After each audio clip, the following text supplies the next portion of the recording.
Hi, I'm Steve Halfpenny from Light Hands Equitation, and I'd like to talk about short serpentines. Seems to be a question that comes up a lot on how to do those correctly and all the individual components of it. I'll tell you everything at the beginning, and then we'll just break it down into the little pieces. Short serpentine is a very tight half circle and then change direction, do a half circle the other way. But all the pieces are, I would like, if possible, to get his head around to 90 degrees with his ears level. So that's 90 degree flexion. And as travel forwards, get the inside front leg to step to the inside, the same amount that the outside hind leg steps to the outside. So that's a whole lot of things to concentrate on.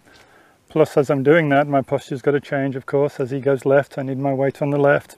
Left leg back a little bit, right leg forwards. As I change directions to go right, I have my right leg back a little bit, my left leg forwards.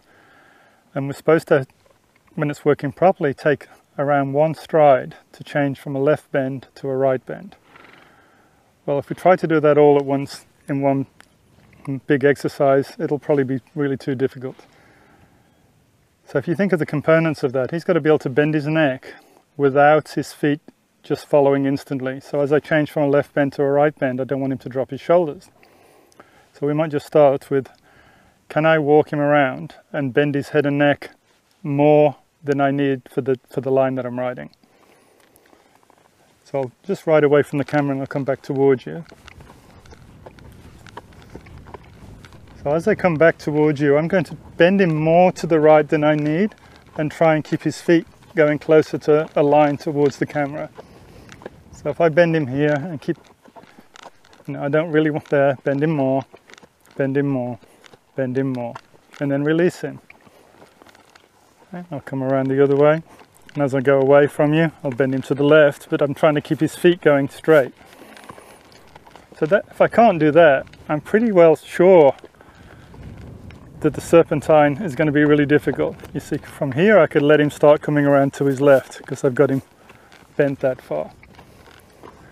So before we even try, I've got these markers set out here at roughly 2 meters apart, just to give you a visual of how this would look. Normally those would be all the way around the fence line in your mind, and you try and do one full lap of the arena. Just doing this exercise, maybe for a month, when you first start to do it, and then you might never need it again. Bearing in mind this is an over-exaggeration, it's not something you're going to do forever, so that much bend is way more than I'm going to need later. But it's just trying to get the horse to learn, when I turn my body, he should be looking to the right, when I turn my body, he should be looking to the left. And that's just a huge exaggeration. So before we get to the markers, I'm just going to ride forward and wait until I get the flexion. There's the flexion, now I'm going to let him turn to the right, so I'm turning with him. And let him straighten up. Then I'm reaching down the left rein, lengthening the right rein. When he bends, then I'll start to allow him to come around and then straighten him up again. So I'm not being that fussy about positioning. I'm just going to make sure he bends before I allow his right front to start stepping in. And then straighten up. Make sure he bends before I let his left front start coming to the left. Otherwise, you're just going to be pulling on the head really quickly, and you'll have the feet going right and left before you get the change in flexion. Then you won't be getting much benefit from the exercise. I'll go to the end of the markers, and I'll start the exercise, and I'll maybe give myself way more room than the finished thing. I'll come around the outside of the first marker to start my circle, and I might just start coming around this first marker just to have an idea of how big a 2 meter or so circle is. There, I've come through the middle, and I'm stopping, I'm straightening him up. Just for the people that are watching the video, I'm actually dead square to the markers, so for the ones who are just listening to the audio, it's sort of 90 degrees to the markers. Now he's dead straight, and I should, in one stride, be able to bend him to the left, and then start the left circle, so it just becomes a serpentine in one marker and just in and out of all the markers. But because I care more about him than just the exercise, I'll ride him forwards until I get enough bend, then I'll start to come around the next marker. Then I'll straighten him up, put my weight on the right, bend him to the right, He's got a little stiff there, so I don't need to continue. I'll come around this one marker till he's soft again. Then try again. He's soft, straighten up, change the bend, come the other way. Bring the left front to the inside, right hand to the outside. Bend him again. Down. Bend again, so we're coming through these serpentine now. I can feel him reaching with the front. And with this sort of bend, I'm pretty sure I don't have to worry too much about the hind. That's going to be stepping out anyway. I'm going to be way more focused on getting the inside front to come around and to get the bend in his neck. Now I'm leaning forwards a little bit just so that I can change the reins quicker. I'm going to come around this marker for a while because he's in a hackamore. In a snaffle I could sort of force him to do this a lot more. I don't have that ability with a hackamore, that's why I like them. So they've got, you know, pluses and minuses. The real big plus is you've got to learn to get the horse's mind to relax to do it in a hackamore, where in a snaffle I could just pull him around and not worry whether he was relaxed enough to do it accurately. Yeah, coming around, so I've gone all the way up and down, and stop again. Let him have a think. So that's, for the ones watching, that'd be pretty easy. I'm just thinking how many words I need for the ones that can't see what I'm doing. When I ask for the inside front leg to step to the inside, that's the hardest part of this. If he's not reaching forwards with his hind leg, then he's not going to be able to reach to the inside with his front leg. So to get both ends even, and by that I mean whatever he's doing with the front stepping to the inside, he's doing with the hind stepping to the out. It's very easy to get them stepping way more to the outside with the hind than it is to get them to step with the inside to the inside front leg.